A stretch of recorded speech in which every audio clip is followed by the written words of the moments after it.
This tutorial will give you an overview over the duplicating or cloning of objects in Autodesk VRED Professional and will highlight the facets of these functions with an example at hand.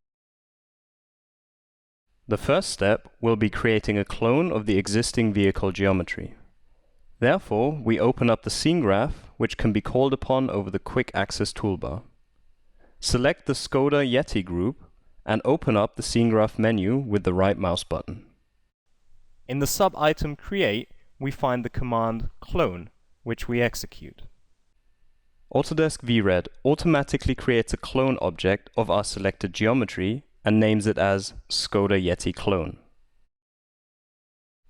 During the duplication of an object, which just means the copying of the relevant geometry, in other words, the creation of a current snapshot of a geometry, the clone command supplies us with an additional connection between the original and new geometry.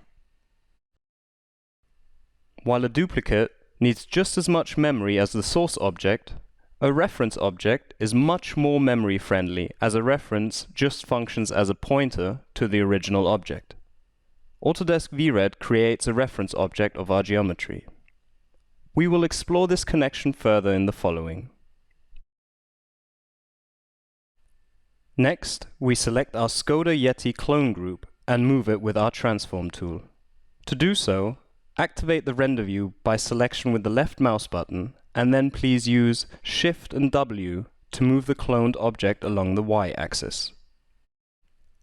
The clone function creates a connection between the original object and the respective cloned object, meaning that modifications on the original object automatically take effect on the cloned object.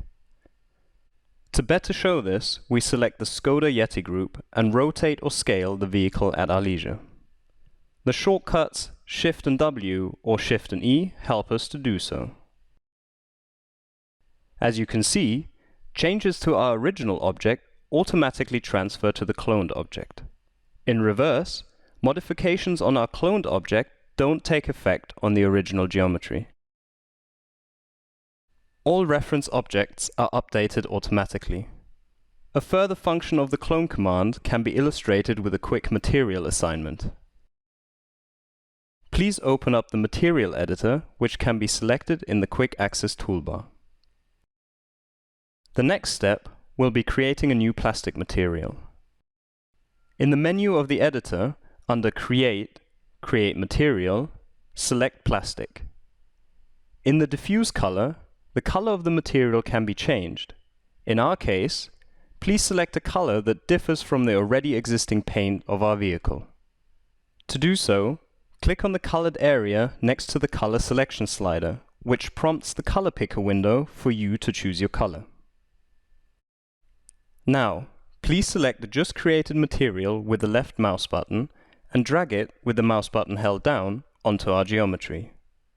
In this case, it is not of importance onto which object an assignment is applied, as a material assignment takes effect on an original object or a cloned object. To break up the connection between the reference object and the original object, please select your cloned object in the scene graph and open the scene graph menu with use of the right mouse button. Please make sure that the mouse cursor is placed over the selected group node, in our case, the Skoda Yeti clone node, while calling the scene graph menu. In the sub-item Edit, we discover the command Unshare, which we execute. The referenced object has been reverted to a normal object and has no more connection with the original object.